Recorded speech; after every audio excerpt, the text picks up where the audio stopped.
Good morning, good afternoon, good evening, wherever you are, whatever you're doing, and welcome to another episode of Media Matters for Anfield Index. It was a great performance at the weekend, and just in case you missed it, I don't take any regret in saying this.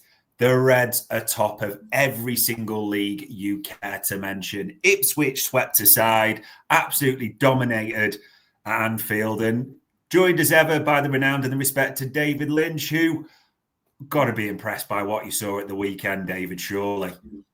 Yeah, really good. It's kind of comfortable an afternoon as you can have really in the Premier League. And I thought coming into this one, I was kind of talking to a few fellow journalists before the game, and I actually had to get to a gig in Manchester, comedy gig later on. So I was like, I could really do with them just having this wrapped up by half time.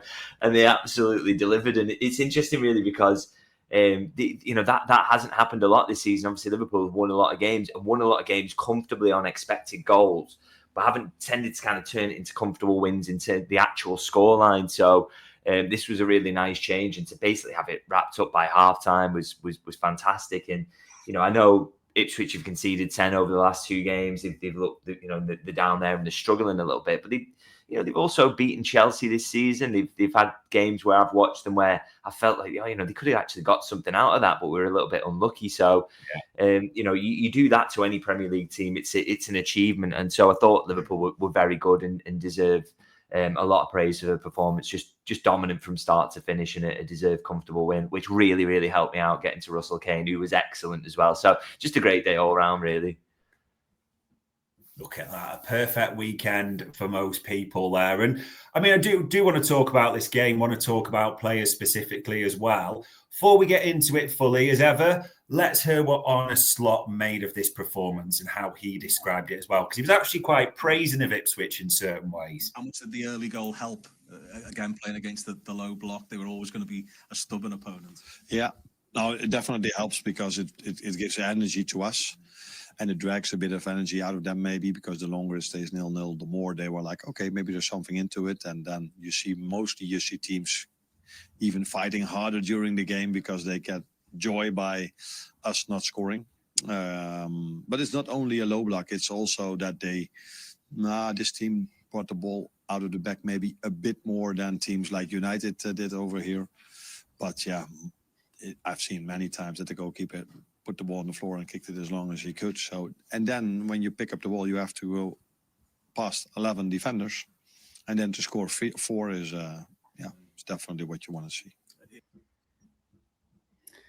I mean, they tried it all, Ipswich, to be fair to them. So they started short and then they realised they were getting caught on the press. They went long. But regardless of what they tried or what they did, this was, of all the games we've seen at Anfield, control and dominance from the first minute, wasn't it?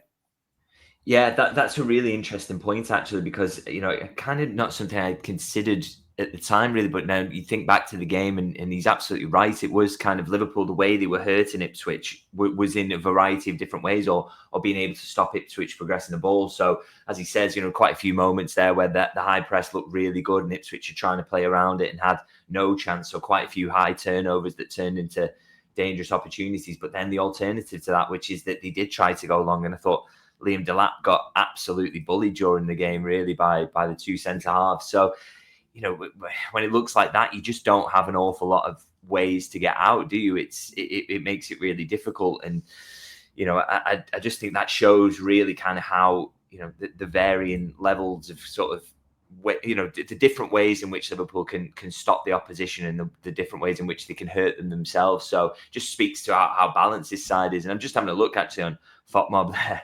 Ground duels won by Liam Delap, 2 out of 13. Aerial duels won, 1 out of 6. So it just gives you an idea of kind of, along with that press when they were succeeding in that, if they any way they tried to play into Delap, who I think is an excellent young player, real promise. Yeah. There was just no way out for them. And when you do that, that's how you absolutely dominate a game. And Liverpool did that. So not surprised at all that the manager was really happy with that.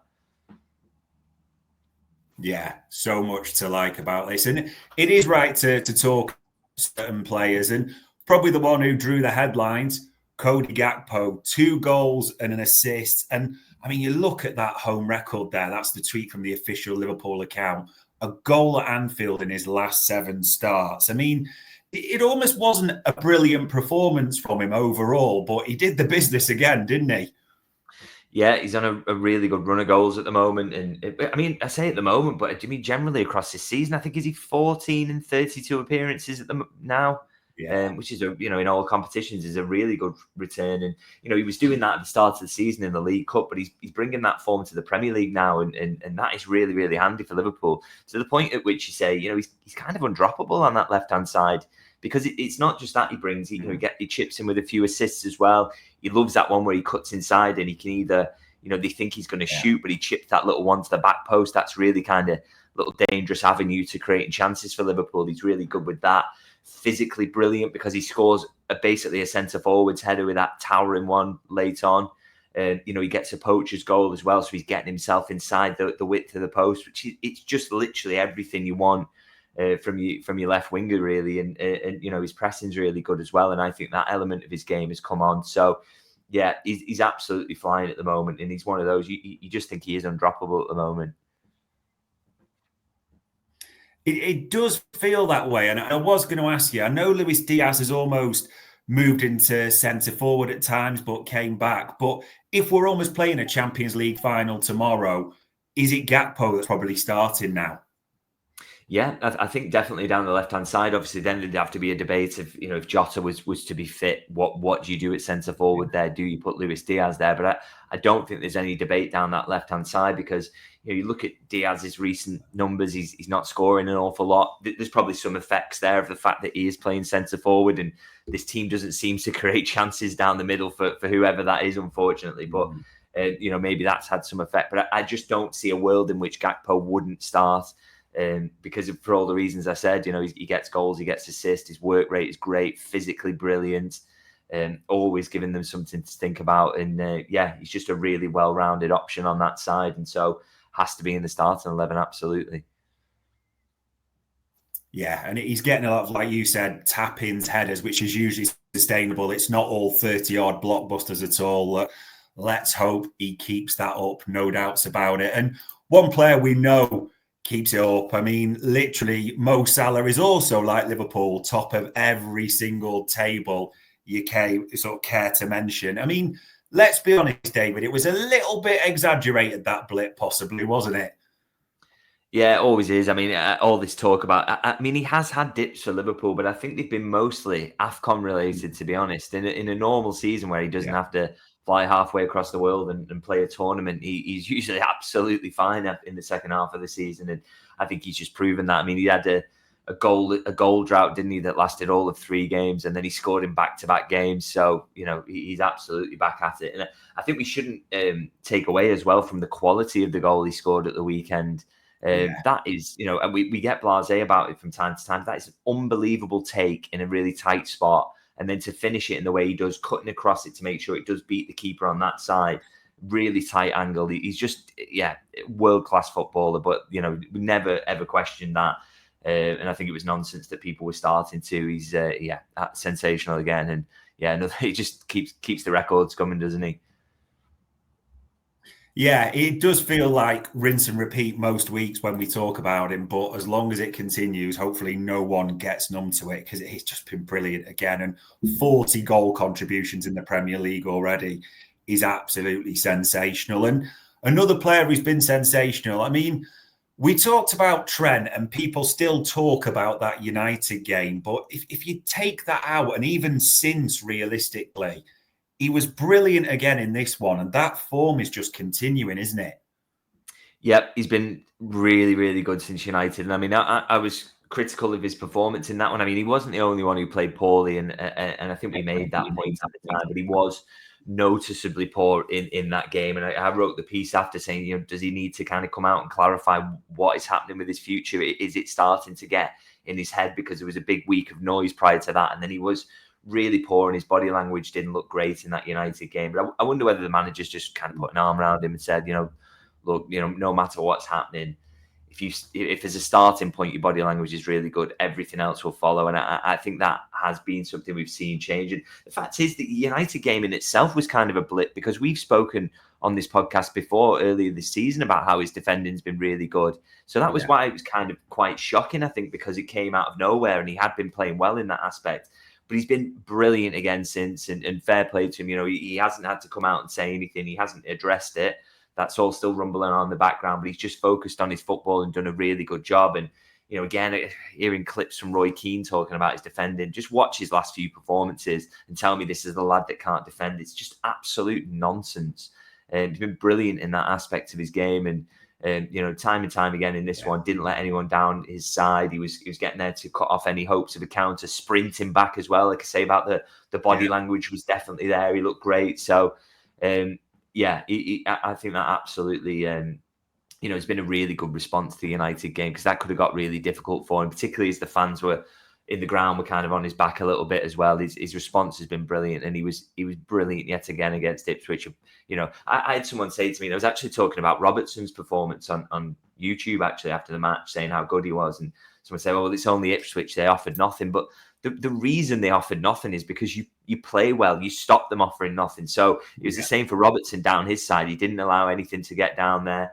And Trent was the same. He didn't allow anything down there. So it made Ipswich look absolutely useless. It made them look like they weren't any goal threat, because the defenders were doing what they needed to do to keep them quiet. So, yeah, the really, really good performance from him. And, of course, on top of that, he gets the assist as well. So, yeah, big credit, I think, to him for responding to the United game in the way he has. Yeah, it's strange, isn't it? People said Ipswich didn't play well, but if you watch back that game, this is elite players. Like, you see Trent sprinting back time and time again. Mo Salah loses the ball and does a sort of 40-yard sprint to recover it, doesn't it? It's not just ability, it's the effort that goes with it, and that makes all the difference. And speaking of top players defending, by the way, these two were absolutely brilliant. And I know you wrote about Ibou Konate, who gave the best non-media trained interview in the press conference the other day, but him and Virgil, they were brilliant in this one again, weren't they? Yeah, sensational. Just it made it look so easy. And again, you know, it's another one of those, oh, well, Ipswich didn't offer anything. But if you're making sure that Delap wins about 2 out of 50 duels in a match, then you're going to make it look like Ipswich can't do anything, because he has been a handful for so many defences this season, and yet Konate and Van Dijk dominating him. I mean, I feel for Konate in a bit, and I kind of mentioned this in the piece if people want to read it, that you know, Van Dijk kind of gets an easier ride because he's the best in the world, because nobody wants to go near him. So Konate he's got so much work to get through in a game, and I think he wins 12 duels in the match, which is outrageous. You know, he has to do a lot of the legwork, because the guy alongside him is so good that nobody will go near him, but he just does it, and he does an unbelievable job of that. Like I say, winning duels at an unbelievable rate, and you know, marshalling that space behind Trent Alexander-Arnold as well, and making sure nobody gets in there so that Alexander-Arnold can roam a bit. It's just unbelievable, really. And Van Dijk, whenever he was called upon, it's always, you know, he's playing with a cigar in, isn't he? So yeah, an unbelievable pairing, and you just hope, you know, keep Konate fit, keep Van Dijk fit. And I think if Liverpool do that between now and the end of the season, then they've got more than a good chance of going on and with winning the league. I think they've got a great chance of winning the Champions League as well, because these two are as good as anything in world football at the moment. Yeah, without doubt. And I did want to ask you, because I know you've written about Ibou here, and obviously how he has pushed himself to come back. And we know Slot's talked sort of earlier in the season about who's adapted to his methods. And he actually singled out Ibou and said he's fully on board with the recovery, the new methods and all these. Are you almost sensing a maturity now a little bit to Ibou Konate and the way he's going about things more than ever? Yeah, I think he comes across as a real leader. I mean, even that press conference, as you say, kind of not media trained, you know, remarkable honesty, that some of which I imagine will not have been massively appreciated within the training ground, to be honest. They'd rather keep some of that stuff quiet, because it's not unusual, by the way, that players will take painkillers or play through kind of slight niggles. But he's just really honest about it and said, yeah, look, I rushed back. I just wanted to get back on the pitch. And yeah, it makes the medical staff look negligent, but they absolutely will not have taken huge risks with him. No, you know, that would be stupid to do that. And these people are brilliant at what they do. They wouldn't have taken risks, but it's how the answer kind of came across, wasn't it? And I've seen people have kind of latched onto that a little bit. But that's definitely not the case. But it did show him up really as kind of that he is a big personality, and he's someone who will speak the truth, and he will say what he wants to say, and he's really confident in doing that. And which is it's a leadership quality, and you wonder, will he get added to that leadership group? Will he be part of that? Is he being groomed as maybe a future kind of captain or anything like, or certainly vice captain or something close to that? Because he's got everything. He's got, and he's learning from Van Dijk as well about some of the qualities he needs to add to his game, obviously in the defensive aspects, the attacking aspects, but also kind of what it is to be the leader at the back, and you have to, even if you're not the captain. If Van Dijk's not alongside him, he's got to kind of dominate the team from that position, get the line up, make sure the midfield's squeezing up and not too close, doing those sorts of things. You've got to have that to your game, and he really is taking that on board. I just think he's an absolutely brilliant player, brilliant character. Liverpool really lucky to have him. Yeah, they are absolutely fine, and we do need them to keep fit all season. And one player we're hoping's fit after Saturday. I mean, he's done a good interview here, if anyone's not read it, on the official website, Wataru Endo, about his sort of how it's going, his adaptation at Liverpool. Let's be honest, David, he was lucky he was wearing a gum shield on Saturday. I'm still trying to work out how that wasn't a red card, to be honest. Yeah, I'm really surprised the VAR just didn't give the ref another chance to kind of have a look at it, because you can sometimes get those clashes. They look worse than they are. If he'd kind of run into the side of his leg and it just, it would have knocked him off his feet. I can get why the ref doesn't instantly give a red in that moment, because you can't always get a good angle. From the angle where I was watching it, it was kind of, that looked a bit sore, but I didn't think it was as bad as it actually was when I watched the replay back. And so surprised, kind of, they do set a high bar, don't they? And fortunately, it's not caused him any injury, and it didn't cost Liverpool on the day. Don't want to focus on those kind of decisions too much, because you end up being like Arsenal supporters. But it was, he could have easily been a red card. I'd definitely put it in that category. And it is right to talk about Endo as well, because he came on, he did well here. We've said that almost every podcast where we've mentioned him. He comes on, he does a job. And more than, I was thinking when I phrase this, say he does a job, because that makes him sound almost belittling in some way. But he's been really good when we've called upon him, Endo, this season, hasn't we? Yeah, to the point, whereby I'm kind of surprised he hasn't been called on a little bit more, to be honest. I mean, maybe we're starting to see a kind of growing trust, because I think the manager's using him a lot more than he was at the start of the season, when he just barely got off the bench, did he? And rarely really started him. So, I think he is getting a bit of a growing trust there, which is testament to him and his character for sticking at it, really. And, really convincing the manager that he does have some value.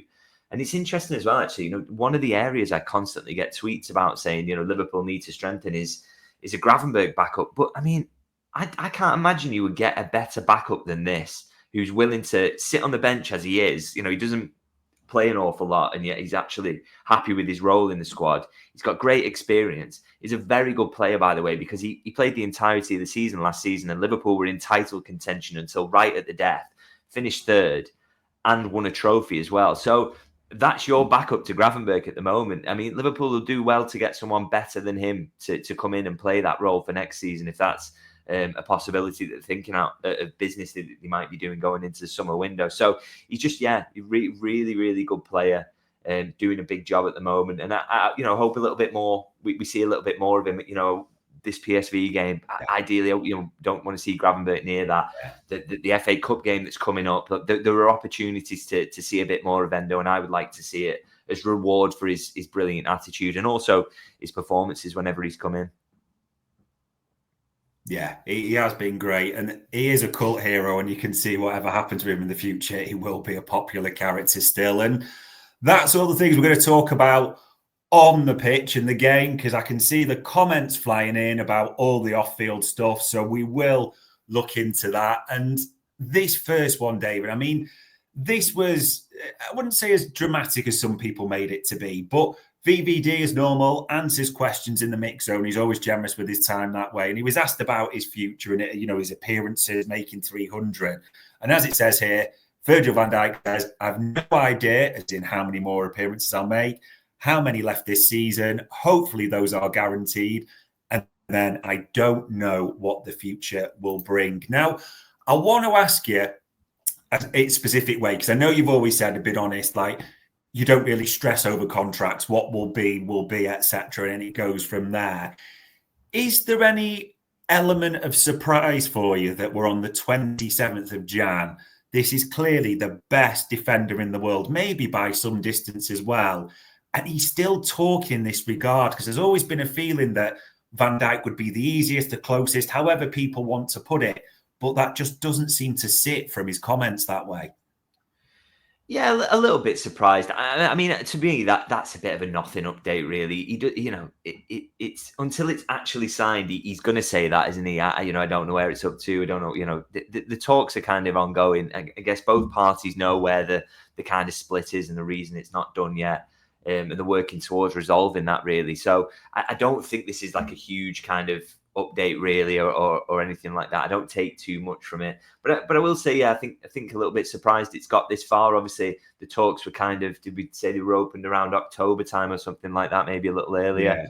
Yeah. That was when that kind of came out. So but it's hard to know also how long these things take. They do rumble on in the background and we don't really know about it. And then all of a sudden it's like, oh, he's set to sign a new contract and it's announced. And you don't know how many months of work go into that. It's one of the areas it's very hard, even as a journalist who speaks to people at the club, to kind of get an idea of how this process even works, because everybody is so coy about it. Nobody wants to give too much away, really. So it is difficult to kind of understand, but you would have hoped it would have been signed by now, and it is disappointing. And the thing I would say as well is, in terms of being relaxed about it, I'm relaxed up until the point at which it transpires that any of these three players are leaving, because I just think, for me, there's no justification for allowing the best centre half in the world to leave at the peak of his powers. The same with Mo Salah, arguably the best player in the world at the moment.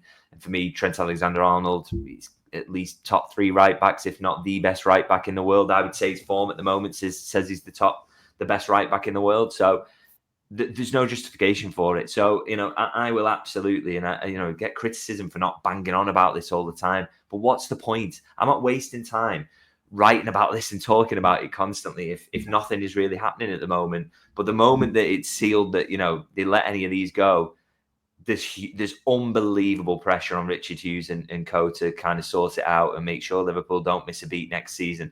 And this is, for me, why I think they will sign, because I think there's no way Liverpool want to end up in a situation where they have to replace them, because they can't. They can't get players who are as good in for next season. There's just no chance of that. So, it's just one of those. I'm calm in the sense that I'm just letting the process roll on and see what happens. And they do happen and get resolved very, very quickly. So it will come out of nowhere. So it's just a case of kind of wait until that happens. And if it doesn't happen, then I'll have a lot to say about it, a lot to write about it. And I'm sure a lot of fans will have a lot to say about it as well.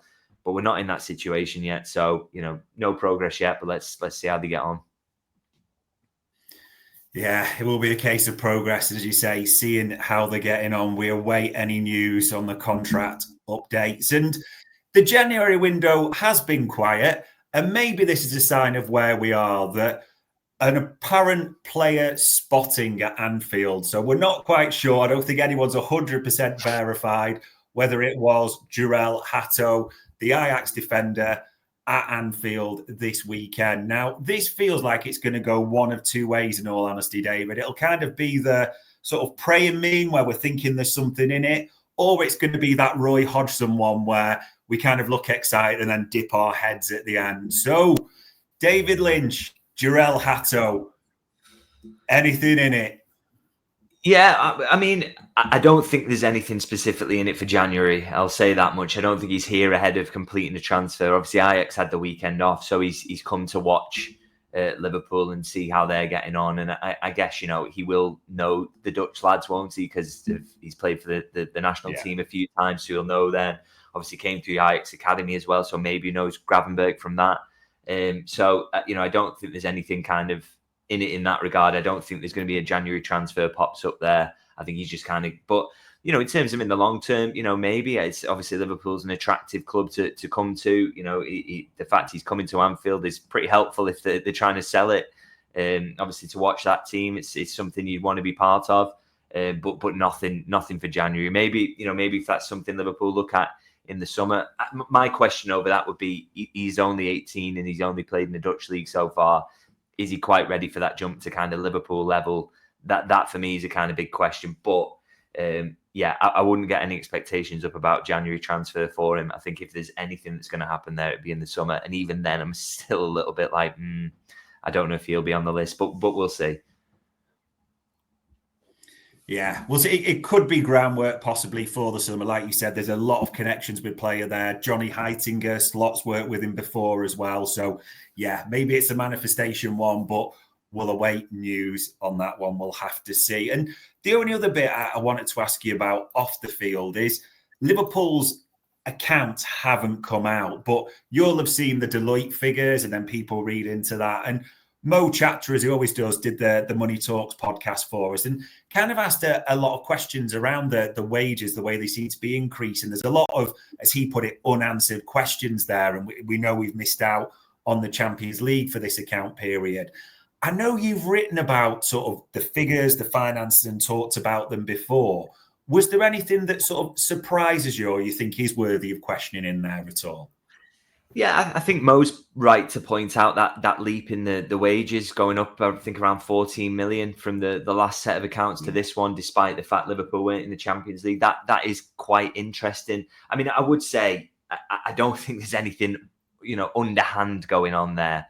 There's no reason, for example, for, I know people are kind of trying to suggest it's a way of FSG funneling money out of the club. But do people honestly think that John Henry and Tom Werner or whatever really need to be funneling £14 million out of Liverpool Football Club into their own pockets? They're rich enough in their own rights. They don't need to do that. There are other assets that they own. They've got ways of using the money there. It's not. There's nothing going on there. I'll say that much. I've seen that suggestion a few times, but I think it is interesting. I think it's there is a question to be answered there. I mean, some of that leap will be accounted for by the fact that Alisson gets a mid-contract pay rise that kind of went under the radar a little bit, but obviously that's nowhere near 14 million a season. So I'll be very, very interested. I tried to speak to someone at Liverpool about this, and I think, very kind of reluctant to give out any details prior to their own accounts coming out, which is usually kind of, March time or so. So I'm guessing we'll get a clearer look at it then and kind of a better idea of what that leap is about. But as I say, I don't think it's anything underhand or anything worth, churning out a conspiracy theory about. I don't think it's that.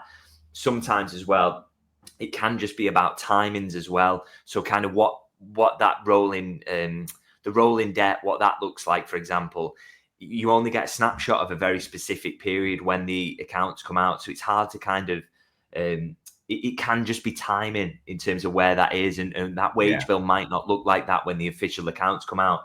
So we'll just have to have a look really and see where that's up to, and whether that hadn't accounted for the players that left in the summer and it ran on a little bit long. It's just that sort of thing. It can just be cut-offs and things like that can account for it. So, but it is an interesting question. I would be very, very interested to know what it looks like in the official accounts, but I'm going to wait till they come out to really make any sweeping judgments, because a lot of the time the Deloitte stuff is really kind of, an overview and bigger picture look. It doesn't let you get into some of the kind of granular details. So I'm looking forward to those coming out and having a real look through then, and then hopefully be able to give a better explanation of why that wage bill has leapt up. Yeah, and to be fair, I know Mo says that in the pod. Obviously, when the official accounts come on, that's the time to fully scrutinise it. And obviously, the speculation is there a final Klopp payment in there, as you said, the Alisson mid-contract, but there was talk that Trent got one as well. So we'll have to see when it comes to that time what is fully in there. But yeah, that is the off-the-field stuff, ladies and gents. And back to the football, there's just the small matter of a Champions League game coming up, the final one. And I mean, people are kind of referring to this, and I did a little bit as almost a dead rubber day, when I know Liverpool need a point to secure top spot in those Champions League tables. And with this, though, and it sounds horrible, is it just about we just don't want to see Salah, Gravenberch, Van Dijk, those types of players with their passport in hand at all?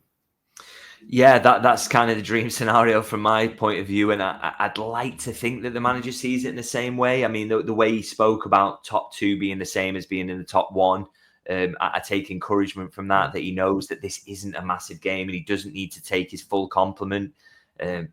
So I'm hoping we see that reflected in the squad he takes. I mean, I still think it's going to be a strong squad. I think there's a real case for obviously Van Dijk, Salah and Gravenberch not to be anywhere near it, because they are the three players who've played the most. They've got the most minutes comfortably, really. And the three players who you think, if any of them got an injury, you just really couldn't replace them. So really hopeful they don't even make the trip. And I'm kind of encouraged that might be the case, particularly with Salah played quite a bit of the game against Ipswich unnecessarily.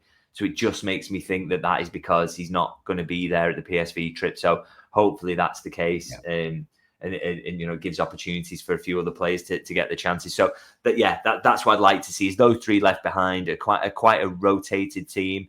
But I still think it'd be a strong team, and I still think there'd be a lot of strength on the bench as well to, if it's getting a little bit tricky later on, to just maybe come and try and win the game. So, but those three be the three I'd ideally give a rest. Yeah, it would make all the sense in the world. And there's a few comments in the chat panel. Does feel like it's a good chance. We mentioned it before, like Endo, Harvey Elliott to get starting minutes, Chiesa even as well, because he came on super late against Ipswich. It just feels like this is made for those types of players to start, doesn't it?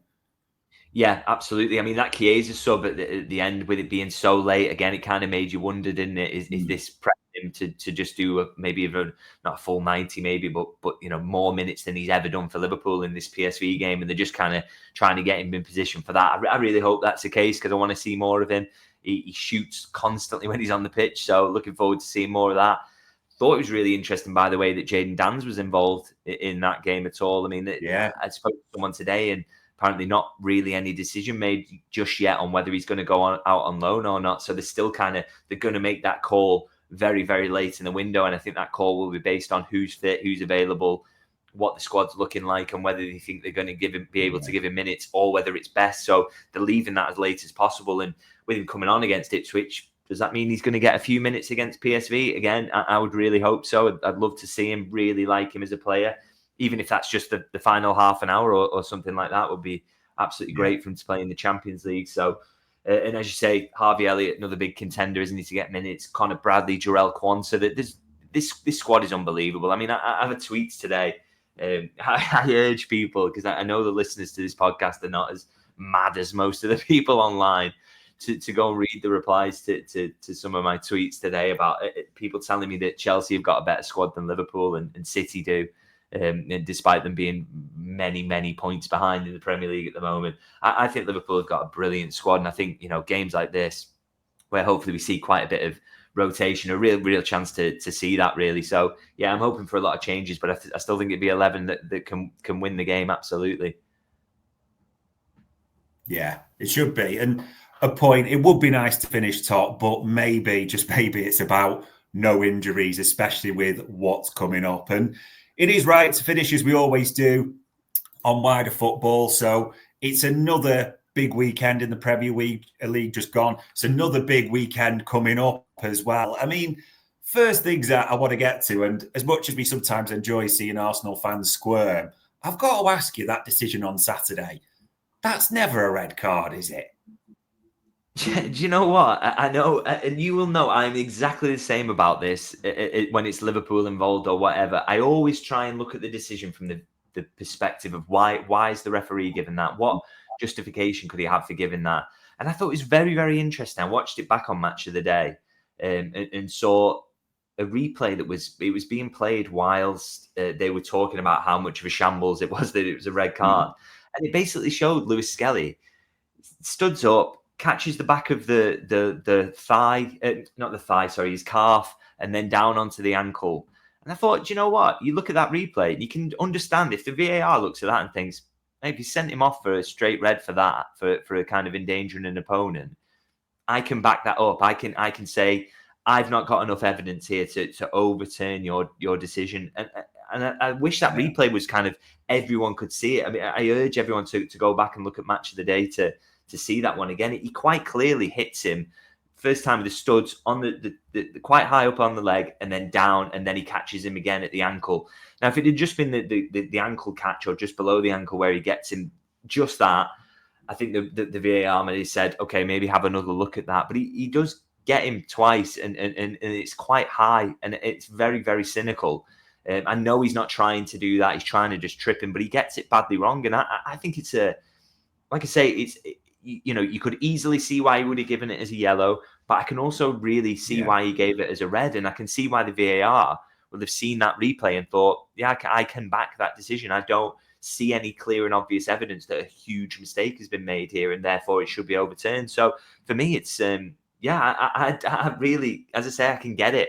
I get why it was a red card. And I think a lot of Arsenal's complaints are centred on the feeling of injustice around some of the red cards they've had earlier in the season. But this one, I don't really think they've got a massive leg to stand on. And I certainly think it's so poor that Michael Oliver's experiencing abuse over it and things like that. I just think it's absolutely ridiculous. And people really need to take a step back about this refereeing stuff. And I, as you know, I'm consistent in talking about this, even when the decision goes against Liverpool or whatever. I think the discourse around referees is pathetic at times, to be honest. And I really think that Arsenal need to stop focusing on that quite as much as they do, and maybe focus on scoring some more goals and being a bit more dangerous in attack.